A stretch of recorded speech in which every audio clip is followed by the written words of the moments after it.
Hi, welcome to Joy of Painting. I'm Bob Ross. Today we're going to paint a McLovin skate. Going to load the brush up with equal parts of titanium white and lithium black, and we're just going to drag the brush right down there, and then we're going to take another brush, and maybe there's a little island that lives right off these little rivers, and just happy right down there, and you know, right out here in the middle of this island, maybe there's a great big old mountain. Just a happy mountain lives right there, and maybe a little path down there, and then maybe these guys just, whatever they're doing there, they don't know. They don't know. You know, how about this? How about, since you're on an island, we're gonna have some fish hooks, because we're gonna need to go fishing. Oh, there goes the fish right there. Oh, you know what? And then maybe there's a big happy sun up here. Oh, and what are we going fishing for? You know what? Let's load it up with some crimson here, and let's go fishing for lobsters. There we go. Just another lobster right there, and maybe there's a lobster over here.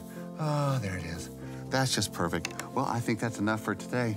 Until next time, happy painting, God bless, and the box score starts now. I don't know a lot about sports, but I can drink a lot of beer. My motto is simple: C's get degrees. Need a long, inappropriate hug? I'm your man. I think I'm smarter than you, because I probably am. Howard Coward for box score. Hello and welcome to the box score. I'm Brock in Los Angeles, joined by the Danettes in Milford, Connecticut. We are down one Danette today. Todd Fritz is out with the common cold, the uncommon cold, ABS, IBS, gynecomastia, feline leukemia, and his hand probably has the clap. Seton, a little sniffly himself. McLovin, how are you maintaining your great health through all of this?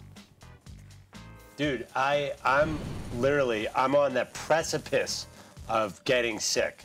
It's bad. I've been hydrating all day, taking Theraflu in advance. You know, you better be careful with me here, Brock, or I could definitely call in sick tomorrow. Okay, we'll keep our eyes out for that. Paulie, have we heard from Todd Fritz? What's his status? All we do is hear from Todd Fritz. Actually, today's show was exactly like Fritzy being here. He emailed relentlessly. He never was in any of the look-ins doing anything. He's probably at home not moving instead of here not moving. You know, it didn't really change his input into the show a ton. There were less bad jokes on air, which I think we all missed, less sexual references. But the email I got last night at 1:25 in the morning was fantastic. I mean, some people could just say, I'm really sick, I can't go in tomorrow. And you're fine with that. We don't question each other. Well, we do. And, but he went really graphic, Brock. I mean, you know, like a timeline of things leaving his body. We'll leave that one on the table, as it were. The conspiracy theorists are buzzing about the fate of Todd Fritz, and it got even worse when Reggie Miller, King Flopper, drove the bus over him today. If Fritzy was, you know, to ever leave you and come work for me, I don't give sick days. That's not going to happen here in Miller Manor. Now, he might do that on your watch, on your shift, the old I've got a little stomach bug, oh, I'm coughing up. I said, no, that's not going to happen out here in Malibu and Miller Manor. So, Fritzy, your job application that I got last week when we talked about that, there are no sick days out here. It's all about the fanning and you serving me grapes. You know, I'm going to disagree on a couple things that I heard there. Fritzy, you know, sicking out when MVD was just mentioned, that's completely obvious by him. He'll probably do it again tomorrow to really make a statement. And then the other thing, sicking out as a whole is kind of frowned upon here. We don't really sick out. We try not to. We have a small staff. We can't afford. We don't really have a policy in place. We don't have a policy, but I'm sure DirecTV has an HR policy with sicking out, but those rules don't affect people on shows. That's for, honestly, for office workers. I don't know, Paul. I kind of disagree because, you know, like, I think there's this philosophy here that's a little too rigid, and I don't want, the worst thing is getting the rest of us sick, especially getting Dan sick. I think you're right in a normal corporate setting. If we were working in a corporate office where there's 50 people around us in cubicles, then I'd say, you know what, you're expendable for a day, and you know, sick out, take care of yourself. But here we have 4 people working over there, and a couple guys in back. Yeah. And when one of us leaves this room, the show suffers, no matter what. There is a difference between like I think you had said this earlier, Andrew, the difference between a cold and then like a bug, you know, that everybody's gonna get. Well, the truth is, we're so close to each other, we're all gonna get each other's disease, even if we miss a day. There's no doubt. I'm sitting next to Seton for the past 3 weeks, and he's been coughing for 3 weeks. It actually got worse today, where he's actually got a real cold. But I know I'm gonna get it from him. I just try to Actually, I don't do anything differently. I don't make a lot of contact with Seton either. We never do. We don't really touch each other's stuff. We have make out a little bit, but not really. Not on camera. Yeah. But you know, a couple years ago, I had the flu, and I got the flu in the morning meeting, and I felt bad because then I'm going to get everyone else sick. And I was thrown up during the commercial breaks in the bathroom. I think one time I left my mic on just to mess with the people in LA, but I would have probably called in sick if I knew that was coming. Yeah. I'm not trying to be a tough guy. The flu sucks. Also, you don't want to have a bad show because of that. It's better, if you're so sick that you're throwing up at the breaks. Come on. Are you helping the show by looking green on air? Well, no, I Yes thought about. I did think about that because when I was throwing up, I was like, should I let the guys know that I'm throwing up and they can make fun of it, make a bit out of it, or just it's kind of disgusting, and I don't think we want to go there. Like the other day, for example, I was allergic. I was sounding nasally. I never sound nasally, and I was like, you know what? Maybe I should just shut the mic for the day because I don't want to represent myself in a poor way. But I would say yes. If we were hosting SportsCenter, if we were professionals hosting some type of show, we are on-air people, yes, but we're also on a show that's very loose. We don't wear makeup. We don't have a clothing budget, a makeup budget. We just are how we are. And if one of us is a little roughed up, instead of ignoring it, we'll embrace it, which is the fun thing about this show. Most, I think, shows, let's say another national radio show, if one of their on-air characters had a real hoarse throat, they'd say, hey, sit out today. Yeah. Well, what's fun about that? Yeah, I was kidding, by the way. I realize I sound nasally every day. Just a touch. Right now. Seton, maybe a little nasally, weak and weary after a 7-week battle with the cold, but it didn't stop him from taking a pot shot at the boss. Here it is as we bring you this. A box score exclusive. I might have to ask you to shave your mustache because it's a little too distracting for us to do our job. Are you asking or telling me to? Right now I'm asking. Okay. I don't know how you have a shirt on like that and call his mustache distracting. Have a good day, folks. You'll rip me, but not Springsteen. See you on Wednesday, buddy. Good work. Oh, man, he's not that sick. God, I was there with the actual live shirt today, and it was bad. Now that I see it on camera, it's awful. Should we have intervened? Should we have had a shirt intervention? That was a terrible shirt. I didn't realize how strong it was on TV. We're kind of used to seeing Dan in our faces here, not in HD. I mean, believe it or not, HD is stronger than your actual eyes. So that definitely looked worse on TV. Oh, and great shot by Seton. It was like, is this obvious thing that's been sitting out there all day, and he just hammered it with the right timing. That was so much fun. Highlight of my day by far. So great. Highlight. Seton, do you think Paulie's mustache is the coolest facial hair in the man cave these days, or is the O'Connor beard still staying on top? Nah, there's really nothing cool about the O'Connor beard, and for some reason I just hang on to it, and I'm not really sure why, because it's pretty terrible. Paulie's mustache is solid. I'd like to see him keep going. I don't like the talk of Paulie having to shave it. I think I'd like to see it stick around for a while. I was surprised. Like, I walked in back from the bathroom and I heard people talk about shaving my mustache. Dan's like, you gotta shave it. First of all, no one's gonna tell me to shave it. I can tell you that for sure. I'm only doing it because my kids like it and think it's funny, and the more people have a problem with it, the more I'm probably gonna keep it. I was actually planning on shaving in this weekend because it's been like 6 weeks. But I like it, and if Dan wants to tell me to shave it, I'm gonna say no. Stay by it. McLovin, you weren't sick, but it seemed like you were a little wobbly today. It might have been the boss's shirt, maybe gave you some vertigo or snow blindness, because you were a little off when you were arguing with Dan about spread option quarterbacks.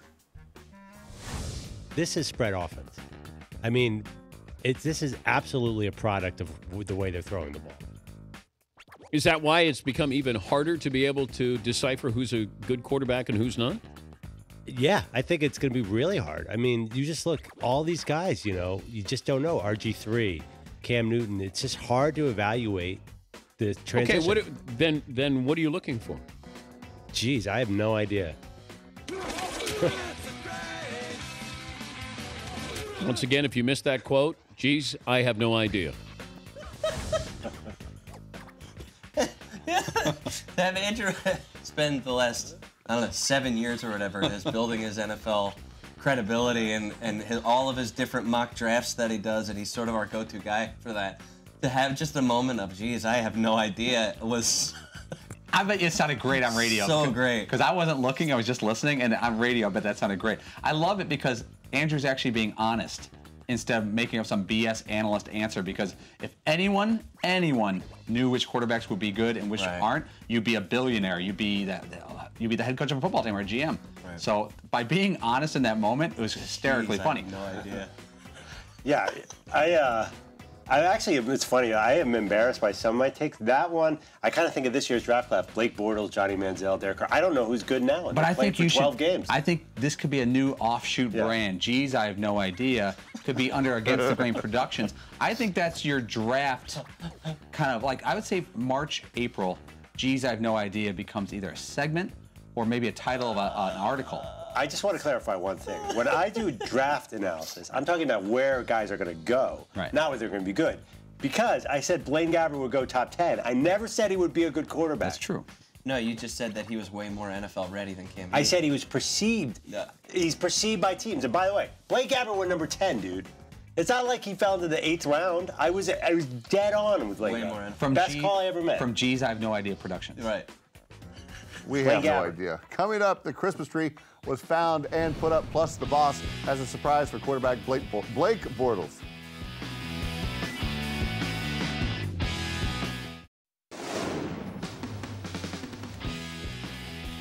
We did find the tree yesterday. I don't know where it was, but we found the tree. I saw it on the floor back there in the back. Yeah, Paulie. We have a tree situation we think you're going to like. You know how a pit crew puts up a tree, does a car? Yeah. We're going to pit crew the tree. How much time am I giving you? 90 seconds. You can put a tree together in 90 seconds. That's right. We've been rehearsing all night. We are back here on the box where the Christmas tree was found. Seton, where was it hiding all this time? Man, that's probably in the sea of boxes that are in the back room somewhere. It's like, you know how at the end of Raiders of the Lost Ark, where they take the Ark and they put it into that thing and it looks just like every other crater that's back there? That's basically what our back room looks like. Right, there's probably a Super Bowl trophy back there. Right. Well, you had the BRG's backroom guys come in and put the Christmas tree up. Much like a NASCAR pit crew, came racing in there with two-a-days and his flowing hair, and of course Alan behind him. The big guns carrying the box and the tree, setting it up, and little difficulty joining it up here, but the boss admired all of this. Alan gets it in, and of course, the lower third of the tree is lit and almost drops it on the boss there. The boss coming in to look, and I think there's going to be a situation where he needs to hike his pants up just to make sure they're not falling down. Yes, he does, and of course, two-a-days puts those ornaments up like a champ, and I think this thing all gets settled well under 40 seconds as Paulie pulls back and says, no moss, 35.6. Paulie, any changes you would make to the crew there, or did they do a good job? First, I want to say they did a very good job because our goal was under a minute and hopefully under 40 seconds. Next year, I think if two-a-days focused more on the establishing of the tree and the security of the tree's base and less about the decor, but that is a stylish guy, so I can understand it. But next year, it's just we put the tree on together, get it stable, turn it on. I'm going under 25 seconds next year. I think this is actually a double bonus, too, because we've just proved that the backroom guys can actually move fast when put to a task. Yeah. Usually, they're the slowest group of human beings on the planet. Right. When it's like, hey, the roof is falling in. Oh, I guess we should take care of that. This proved they can move quickly and get something done. Also proved to our bosses that they worked for at least 30 seconds this week. It's on film, you can see it. I think they took a 10-second lunch in there. The Christmas tree wasn't the only surprise today. The boss dropped a bombshell on Jaguars quarterback Blake Bortles. You know who has a longer run than you in their career? A quarterback? Yeah. Oh. Peyton Manning. How far is his longest? 33. Not a chance. Peyton Manning had a 33. Wait. No way. Paulie, when did Peyton run for 33 yards? He was 25 years old, 2001, 33 yards. It was downhill. Okay. Look at that. 25 years old. How about that? Was he shaking off any tacklers, or was it just untouched? Love the Jaguars. I found that interesting because he didn't believe it, because the first time I saw that stat, I didn't believe it either. And he may have some... Blake may be right, Bortles. I went and looked all over YouTube, and I had people assigned to this. They couldn't find a clip of the run. We found out which team is against, and even the quarter. And we have contacted NFL Films to try to get the video of that run, and they haven't gotten back to me yet because maybe they don't want to look 8 years ago, 12 years ago for it. But there's no video evidence of that run. But his reaction, Blake was great. We got a lot of people who emailed into the show and commented on the Twitter that said, man, for a guy who's in a situation where they what 2-10, something like that, he's got a pretty good attitude. You got to like that.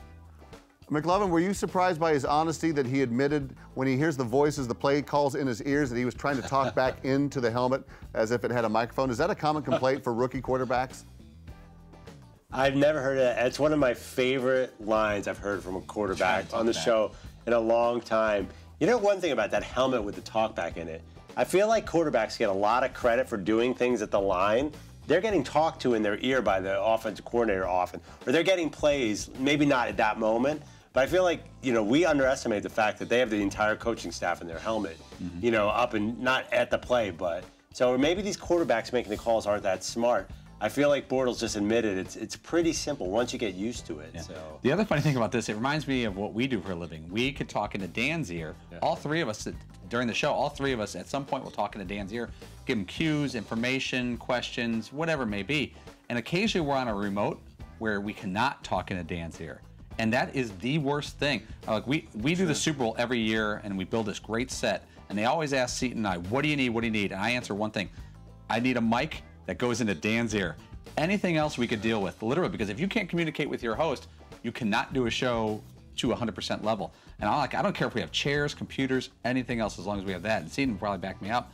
And sometimes we'll go, and Dan could talk back to us, Seton and I, on where it's not on the air. And once in a while we'll do a remote, and he can't talk back to us, and it feels like I feel a little helpless here. Yeah. Producers in my ear telling me to take a break. Coming up, Black Friday and Cyber Monday have come and gone, but that doesn't mean we can't go shopping.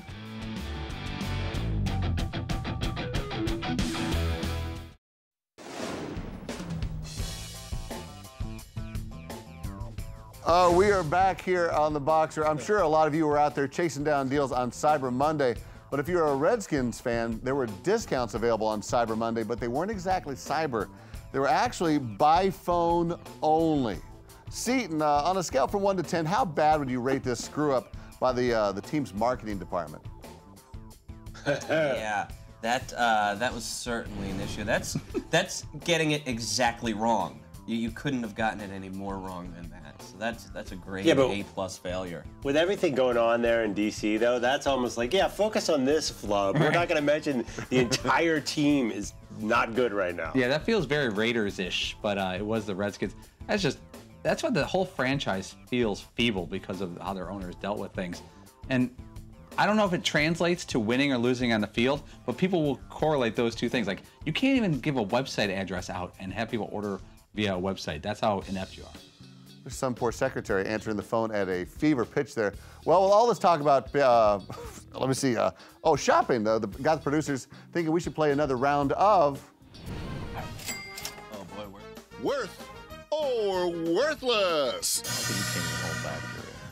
You know the rules. We found some items online that recently sold online. You just simply need to tell us the value of these items within $20. We will start in the front row with you, Seton. This is a Western novel, I believe. It's called Across the Western by author Patrick O'Connor, a true page-turner to rival any Louis L'Amour book, chock full of authentic Western gibberish. Now, can you tell us its value? Steve, before you jump in, can we have a standing rule? If someone comes within $2, DirecTV will buy said item for the man cave. I cannot speak for the executives. I will just say that. Fantastic. Let's go ahead. And let me say this. They have sold, which doesn't always mean that there are more in stock. No excuses, Brock Lesnar, champion. Yeah, that's a workaround. I'm going to say that book is worth $495. You're just a touch off. $4.48 for that book. My first guess was $4.95. You switch the decimals, you're right there. Back row McLovin. A novelty McLovin t-shirt complete with the slogan, Gangstas, what's up? It's sure to draw the attention of the ladies. How much would you drop for this bad boy? You gotta buy that. People used to send me a lot of McDonald's McLovin shirts. I'm gonna say $15.99. Yeah, just $4 off, $19.99. There you go. Last one is for Extra Paulie. large, Brock, when you send it. If you are in the market for a new grill set, look no further. We found you a Pabst Blue Ribbon Handy Boy grill set, complete with all the tools you need for the perfect barbecue. Holy smoke. How much is it? Well, it doesn't look like a high-end grill / smoker. That being said, Pabst is really hip. Not me, but Pabst as the brand name is really hip. And that stuff goes for a lot of money. I'm going to say $200. You just overshot it by a touch. It is $50 for that. Well, good job. The winner today is McLovin. I don't know if you want that shirt because you said you hate all that stuff, so we won't buy it anyway.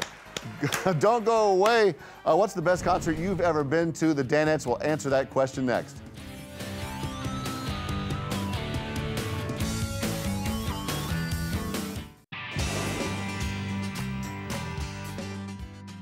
I have a picture of you. It looks like the actual halftime performance of the Super Bowl, and you're row 1. You went down there at halftime, didn't you? I don't even remember. Yeah, you definitely did. No, because I had to work. Dude, there's no way they brought in all those people for a fake rehearsal. There's 10,000 people standing around you. You're wearing a suit and tie. You wouldn't have worn a suit and tie for the rehearsal. It's on my screen. Okay. Closing up shop here on the box score. You just saw Paulie grilling the boss about being front and center for a Springsteen performance at the Super Bowl 43, even dragging up some photographic evidence here. Paulie, how much would you pay to be side by side with the boss there? Which boss? Snap. Look at you, Paul Pabst. Yeah, you know what? Springsteen's fantastic. Sharp as a whistle. And by the way, I want Peter Brady with my voice in that clip. That was pretty neat. I saw Springsteen back when about 1,000 years ago, and he gives you your money's worth. That would have been cool. I still don't know how Dan got up there whilst doing the Super Bowl broadcast. Interesting. Could be a double. Dan, front and center for that. I know you guys have been to some great concerts in your time. What are some of the best concerts? What is the best concert you ever attended? Let's go around the horn. Let's start with Seton. I don't know that I can pick one, so I would have to say go Fritzy on you. But I got to see Dropkick Murphys on St. Patrick's Day. They played in my hometown. That was pretty rad. And that was just before they started doing like the big every year they do like a week of St. Patrick's Day shows. This was sort of the one that kicked it off. So that was pretty amazing. I got fed to the Meat Grinder by Guar and Odorous and the guys from Guar. That was awesome. And I got to see Radiohead at Roseland Ballroom, which is maybe like a 2,000-seater, and like only a couple of years ago. Actually, me and Twos went on a date that night, one of our many, and that was pretty rad. Wow, for me, it's my first is definitely the best. It still is.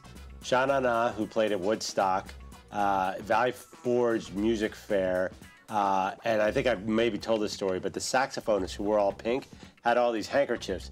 And he threw it to Juliet Caldwell, who was sitting next to me, my 7-year-old crush. She didn't want it, so I took a pink handkerchief from the saxophonist in Sha Na Na home and put it on my bookshelf. I swear to God, this is great. Totally true. They did play Woodstock. Bowser for president. Wow. Let me think. I'm just gonna go one that stands out. I saw a band. They're a LA spoof metal band called Metal School. They're also called Metal Shop. And now they're called Steel Panther. They're awesome. And I saw them more than a few times. And one of the times I saw them was at the Viper Room in LA around 2003. And the place is jammed. They're just tearing it up on stage. And Tommy Lee from Motley Crue walks in with a porn star. They sit down. The whole place goes berserk when they see Tommy Lee walk in. And they kept saying, the lead singer stopped the whole crowd. Said, Tommy Lee's here. This is great. Da, da, da, da. And they played the next song. They played a Motley Crue song. And then a couple of songs later, the lead singer goes, Tommy, would you come up and play? Come up and play. And I don't know if this was set up or not. Who knows? And Tommy's like, no, no, no. And then he goes, all right. And he jumps up on his table, knocks all the drinks over, whips his shirt off, because that's what you do when you're a drummer. Right. Runs up on stage, takes his sticks, and they played Live Wire. And it was one of the greatest 5 minutes. That must have been so awesome. And the girl who was the porn star takes her top off and jumps on the table and starts dancing. If this was scripted, it was the greatest script ever produced. If it was unscripted, it was just the greatest moment of my life, except for my kids being born, and it's close. But Tommy Lee was playing Live Wire like he was. He was just sitting there drinking a drink 2 minutes earlier. And I looked at the buddy I'm with, and I was like, "This is rad. Awesome." I'm gonna go with ZZ Top. I saw it sometime in the 80s. I think it was the Afterburner tour, and I can't tell you where we saw the concert, and I can't remember anything about the concert. I think I woke up once, and I think they were doing something. There was a radio up there. I have no idea. but it was delightful because every time we dropped someone off, at least a 12-pack of empty cans fell out the van door. Very pleasant. Paulie, let me ask you a two-parter here. Who is on the show tomorrow and who will never be on the show? Well, Fritzy might be on the show tomorrow. Rich Eisen might be on the show tomorrow. I know that Darius Rucker, Hootie and the Blowfish, great country music star, on the show tomorrow. I think Kurt Warner is on the show tomorrow. And Grant Hill, Dookie, father, former Clipper, father's Calvin Hill, former fullback for the Cowboys. Former Yale Bulldog, right? Former Calvin Yale Hill. Bulldog. Sagittarius. Yeah. Shares a first name with the former president Calvin Coolidge. Calvin Coolidge fan. Coolidge from White Shadow. White Shadow. That's plenty. Thank you, guys. Thanks for watching The Box Score. Set your DVR. Tune in weekdays at 3 p.m. Eastern. Right here on Audience, home of Dan Patrick, Rich Eisen, The Box Score, and, of course, Kingdom to ZZ Top. I don't know a lot about sports, but I can drink a lot of beer. My motto is simple. C's get degrees. Need a long, inappropriate hug? I'm your man. I think I'm smarter than you, because I probably am. Hey, thanks for watching The Box Score. Holy